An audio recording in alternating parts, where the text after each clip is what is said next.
প্রবাসীদের কি প্রবাসী কল্যাণ ব্যাংক থেকে লোন দিয়ে থাকে? একদম না ভাই, প্রবাসীদেরকে কোনো প্রকার প্রবাসী কল্যাণ ব্যাংক থেকে লোন দেওয়া হয় না। আপনাকে বিভিন্ন সময় অনলাইনে বলে যে আমরা প্রবাসী কল্যাণ ব্যাংক থেকে লোন তুলে দেব। আপনাদেরকে একটা কথা বলি, প্রবাসী কল্যাণ ব্যাংক শুধুমাত্র তাদেরকেই লোন দেয় যারা নতুন প্রবাসে যায়।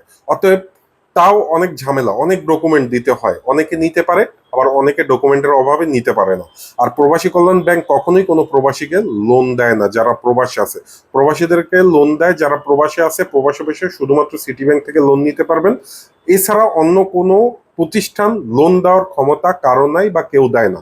এই জন্য বলবো যে প্রবাসী কল্যাণ ব্যাংকের নামে যে অনলাইনে আপনারা দেখেন, এগুলো সম্পূর্ণ ভুয়া।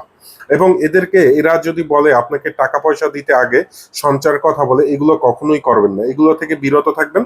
আর বিশেষ করে কমেন্টে নাম্বার শেয়ার করবেন না। আর কমেন্ট থেকে কারোর সাথে যোগাযোগ করবেন না, কারণ ঝামেলায় পড়লে আপনি পড়বেন ভাই, আমি না।